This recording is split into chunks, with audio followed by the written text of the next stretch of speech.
Hello and welcome to the latest edition, the official podcast of the Worcester Bulls of the American Premier Hockey League. Here on Spotify. Welcome to episode 12 of Shooting the Bull, the official podcast of the Worcester Bulls of the American Premier Hockey League. I'm Keith Kokinda.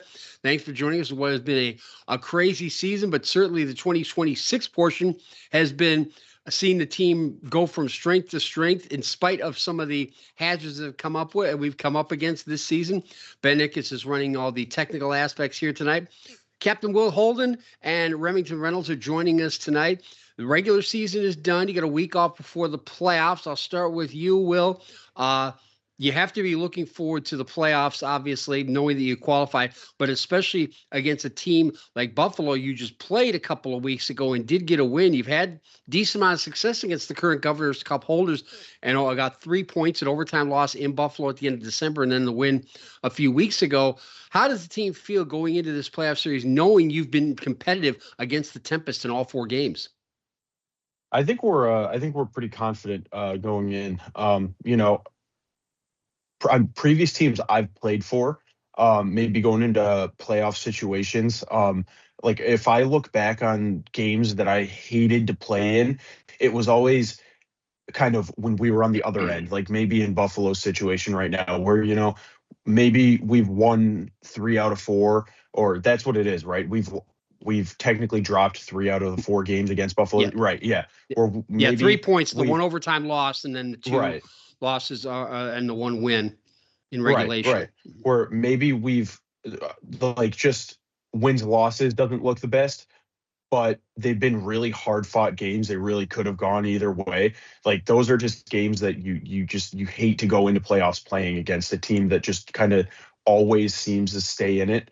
And always give themselves a chance, because anything can happen in playoffs, So I think we're in a really good spot, especially coming off, the win we had against them at home. And then, we even the Sunday game, we got out to a good start and, made some mistakes that cost us that game. But I think we're in a pretty good spot going into it. And I think we're going to do everything we can to get 2 wins on the road and move on to the next round. And to continue on that point, Remington, the 2 regulation losses have been by 3 goals in each case. And twice in the last game against Buffalo, you had 2-goal leads, but they got away. What's the key for the team, not only getting the good start that Will Holden mentioned that you had in both those games, but also making sure to maintain it as you did in the Saturday night win? Yeah, it's definitely important we play an entire 60 minutes. Obviously, that's been our issue in those 2 games. We know we can play with them for short bits. Absolutely no problem. And full games. Like you said, there's an overtime game that could have gone either way. And definitely, obviously, the win at home. So we know we can play with them. I think that's what's exciting, and kind of like what Will was saying, our confidence for going into the playoffs. We're talking about it in the locker room even. It's exciting feeling how much we've meshed together and rolling into playoffs. Like we're ready. We know we can play with any team at this point. We're not scared of anybody. We're just looking forward to the challenge. Buffalo, we saw in the games in Worcester, and they've done this throughout the season, is the continual changing of goaltenders. As a center playing up front, Will, how does that affect you in terms of your approach, or is it just like, I don't care, I'm looking for the open spaces? I wouldn't say that changes too much. I don't even really remember maybe if one's like a full right goalie versus a normal goalie, if the blocker's on the other side or the gloves on the other side, that might change where you're looking to shoot in certain situations, or maybe in like a power play situation, you might want to put like a lefty or a righty on a different side, depending on where they might want to shoot. But, things like that, especially in playoff time, there's such little differences. There's so many things that go on during a hockey game that, that's that I really wouldn't focus too much on it. It's more the things that are going on during the game, trying to get the bounces to go your way, working hard, just playing the game the right way, and then whoever's in net, hopefully, you do the little things right, and then you'll score the goals regardless. Coming into the 2026 portion of the schedule, it looked like it was going to be a lot more regular than 2025, but it really didn't work that way thanks to factors beyond everybody's control, teams folding up, coming back, and the weather as well. With the fact you've had more time off than you expected, Remington, and the fact that you don't play this weekend while Buffalo does, do you feel like that gives you a little bit of an edge, especially going into the first game next Saturday night? Yeah, obviously we'll be better rested. I'm not sure where they're playing this week. I don't know if they got home or away, but if they're having to I'm travel, pretty that could sure be they're at home. Okay. So obviously then travel wouldn't be an issue for them. But there's pros and cons to whether you're playing or not. I think if you're playing, you're keeping in touch with the guys more. Plus you're, keeping your hands, keeping a feel for the puck, keeping your legs going, but at the same time having a week off of rest, especially right before playoffs, which looks like it could be pretty intense. I mean, if you played all of the games necessary, what's that, 11? If you went, took every round through, that's a lot of hockey, and we're not getting any younger. So I'm poking if you about that in find the somebody, locker room too. If you find somebody who is, give me his or her phone number quickly. Yeah, okay. Right. So I don't necessarily mind having the off time for sure. I mean, it heal up the body and get ready to go into, what should be a pretty long couple rounds of playoffs. We had you on early in the season where we talked about your role as a captain and being part of a new team. How do you see your role as the captain and your responsibilities having changed throughout the season, especially the way this team has really come together both on and off the ice? I don't think too much has changed. It's still, like I said, a very easy group of guys to lead. It's not a hard group of guys to, want to work hard for. And I think everyone has that, mentality where everyone really enjoys playing with and for everyone else. And as a captain, if you don't really have to motivate guys to want to work hard or want to play hard for, their teammates, that takes a huge weight off your shoulders. And I think that just speaks to the guys we have on the team. Everyone wants to be here. Everyone wants to win and do whatever's necessary to win. So that it makes the captain and the assistant captain and coaching and everything like that. It makes our job a lot easier when everyone just buys in and just works hard and does what's necessary to win. So I wouldn't say my roles changed much at all. In fact, it's probably gotten a little easier, as the guys have gotten closer and the guys have meshed and everything like that. And that just, like I said, speaks to the level of guys we have in the locker room. And to continue on that point, Remington, you being a guy with a bit of experience, being one of the leaders, what do you see your role as far as not just being a leader, being an experienced player, but also giving Will what he talked about as far as making his job a little bit easier as captain? I think it's kind of funny you just said that, Will, because I feel like I kind of noticed that in that a guy makes a big hit or gets in a fight, or we score a big goal early in the game to jump out to a lead, or maybe climb back out of a little hole or something. And the team does a phenomenal job of kind of pumping ourselves up and being excited for each other. At the beginning of the season we had, and Will talked about this a lot of highs and lows. When it was going good, it was going great. When it was bad and we're getting scored on, it was everyone's down in the dumps. And so we kind of worked on trying to just be a little more even keeled throughout the game. If my brother scores, I'm still going to jump up and down. Like I can't stop cheering because it just gets me pumped up. But, I don't think there's anything wrong with cheering and being excited, but not getting too low in the low times has been good. But I think we do a great job of kind of policing our own and keeping everybody at that same sort of level playing field while taking advantage of momentum swings and shifts within the game. Yeah, we've seen a couple of times this season where the game against Buffalo and the one game against West Michigan where things didn't go quite your way, but the attitude really didn't change much. Will, what do you see as being one of the keys for that, especially when it comes to later in the season? Could you elaborate a little more, like for the attitude? What do you mean? I guess what. Maintaining some positivity, even when, like I said, West Michigan, the first game against them, it got away from you pretty much from the start, but you bounced back well the next night. And then against Buffalo, a couple leads got away from you, but there was always a positivity about the team. What's been one of the keys for the guys to maintain that, especially as we get into the business end of the season? That's a good question. And that's an experience that I played on teams before that it wasn't that way. Where maybe the other team would jump out to a quick lead and the wheels would fall off. And I honestly, I keep going back to our locker room and the guys we have on the team, but I think that usually is a maturity thing with the guys on the team.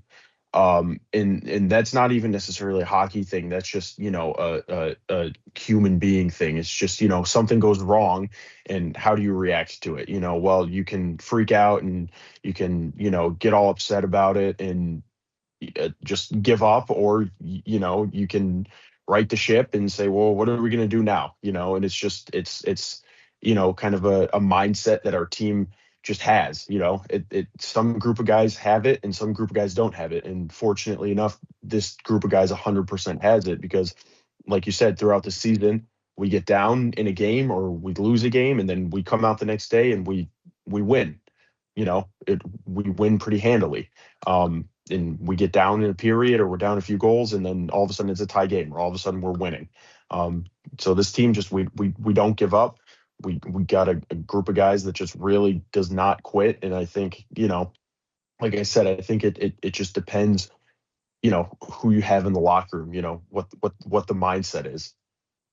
This is the Shooting the Bull podcast, the official podcast of the Worcester Bulls of the American Premier Hockey League. I'm Keith Kokinda. We've got Will Holden and Remington Reynolds with us. Ben Ickes is running all the technical aspects. All the previous episodes of Shooting the Bull are available on our YouTube channel at Worcester Bulls Hockey, along with Spotify. And also you can go back on our YouTube channel and watch any of our home games on demand from the 2025-2026 season. It's been a crazy ride up and down. But again, the Bulls are going to be in the playoffs. They'll be playing in Buffalo next weekend, March 14th and 15th, Saturday night and Sunday afternoon at the Hyde Park Ice Pavilion in Niagara Falls. Look up the Buffalo Tempest YouTube channel for the video of that game if you're not making the trip up to the Niagara region. Hopefully a few Bulls fans will get to do that. I wish I could, believe me. But Remington Reynolds, going back to what Will was talking about with he mentioned maturity a couple of times. This isn't a team of kids just out of school. There's guys like you and a number of others who've had a couple of years of playing outside of getting out of school. How much has that helped, especially when things haven't gone your way? Yeah, we've all obviously been playing a long time then. If we're a little older, we've just been playing the game in general. So hopefully we've kind of learned over the years individually on our own separate teams, like, the team needs to come together when times get hard, not start butting heads. And we had not necessarily button heads, but we had to work through some stuff in some of those early losses where, just guys weren't meshing or things weren't going right on the ice. So I think it's been really beneficial having some older kind of maybe thought processes than I've ever been around. The last time I played like this, I was playing juniors with, no one over 20 years old. So now we've got, 40 in the locker room and everything in between. So I think there's a lot of just life experience that comes with that. And I think that's been super beneficial in helping everybody mesh, but then also kind of helping everybody just be able to just talk out any differences or most of it, I would think even more would be like systems maybe we're running on the ice instead of, if we're having an issue with how one guy's doing something. I think we're able to approach each other pretty well and say, hey, where do you want me on this kind of a play, or where do you want me when the puck's over here? And I think that's kind of taking care of a lot of it on its own. Now, this question for you, Will. You're kind of biased in this case because I'm going to bring up goaltending. We all know in hockey, making a run in a playoff, goaltending has to be there. If you don't have it, it's just not going to happen. Of course, your brother Rob, one of the goalies, but how confident are you in basically the three goalies we've been using this season, whether it be Jack Hudak, Luke Bell, or your brother Rob, who has a couple of wins this season? No, our goaltending has been great, and it's definitely a reason that we've gotten where we've gotten. All three guys have performed when we need them to perform. I don't think that's a secret. In every single game that we've won, I think goaltending has been a huge factor, regardless of who is playing. And Jack's been phenomenal in the last few games that he's played. And that's exactly what we need headed into playoffs. And Luke's looking excellent as well. So that I think heading into playoffs right around the corner. We're heating up in the right areas. And goaltending is certainly one of those areas. So that's what we need. Yeah, Hudak and Bell would both be in the top 5 in save percentage. They played enough minutes, but they didn't quite qualify. Just a little bit short because of the rotation they followed. Rem, going into game 1, Buffalo next Saturday night, if you had to say, envisioning your head, okay, what would be the perfect first 5 minutes of the game? How would that go in your mind? You mean besides like winning a gold medal within the first 5 minutes? Well, yeah, that would be ideal, but I think keeping the puck just in their end and getting hard pressure on them. We had really good luck against them, and really I felt like our first weekend in Buffalo up there was when we really first put a forecheck together. They're obviously a very skilled team, and they're tough to beat, and it's going to be a grind and a battle the entire time. I think it's super imperative that the puck is in their end, and we're just, hitting in the corners and doing everything we can to hold the puck down there. And that's where a lot of our scoring chances came from. I think that last time, I think, Will, that might have even been the first time that we started playing together and stuff. And it was just, we felt like we had a lot of pressure down in their end. Every time we were on the ice, we were able to get it down there and pin it down there. The longer it's in their end, the less shots you're getting on your end. So I know whoever's in net appreciates that. And I think, on the road, that'll be, and after a drive and travel and a long work week and everything, it'll be, both teams are dealing with all that, and we have to be the team who's willing to work a little harder and make sure we're getting the job done, especially to come out to an early start. And continuing on that point, Will, you've had a couple of games that were fairly more defensive, and in 2 games with Buffalo that were a little more wide open and high scoring. I imagine you probably are suspecting the former is going to be a little bit more in play, at least especially for the first game, as opposed to a 9-6 or 10-7 like we saw in the second game in both these series that these teams played. I would think so. It just with it being playoff hockey, you would. I don't think either team loves a 9-6 game, because that means there were plenty of breakdowns throughout. Like if you watch an NHL game or any higher level professional game, those scores aren't too common. Seeing super high scoring games on either end. Yeah, so I would certainly hope that we're. I'd love if we scored 10 goals, but hopefully we're not giving up 6 or 7 in the process. So Remington, let's say 10 minutes in the first period, it's a 1-goal difference one way or the other. How are you feeling if that's the case? It's still a really close game at that point, and you've still got plenty of game left to play. So, I think it's fine. Worst case, you do get down. One team's going to get down and one team's going to get up. You got a 50-50 shot. So, we've been in both situations. I don't think if that happens, like we've just been talking about this evening, we've got what it takes to bounce back from that and kind of dig ourselves out of maybe any potential hole we get into early in a game like that. We're fully capable. It's a lot more exciting to play that way because then we know, all right, we get scored on, game's not over. We're good. We can just keep working and keep grinding in the corners and creating turnovers, getting scoring opportunities. And it's going to take that to win playoff hockey.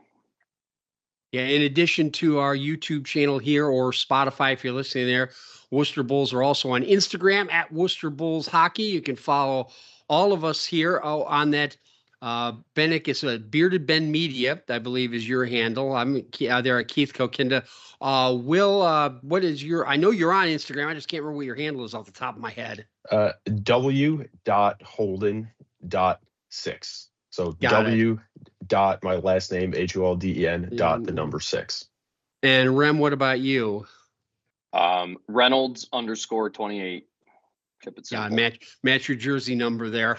So Sure. yeah, get there on Instagram, follow all of us, and again, make sure you're watching next weekend, next Saturday, March 14th, 7 p.m. face-off, I believe. It's 7:30, no big deal. But again, look up Buffalo Tempest on YouTube to find their YouTube stream of the games, both Saturday night and Sunday afternoon. It was the best 2 out of 3 series. So boys, thanks very much for joining us here tonight, getting ready for the playoffs. Ben Ickes, as always, terrific job with all the technical aspects of everything. Remington Reynolds and Will Holden getting ready to go into the playoffs next weekend for the Worcester Bulls. They'll be taking on the Buffalo Tempest in the Eastern Division's 2-3 matchup. Looking forward to that, and we'll be looking forward to chatting again here on the Shooting the Bull podcast on Spotify and YouTube. I'm Keith Kokinda. Enjoy the rest of your evening. Thank you, gentlemen.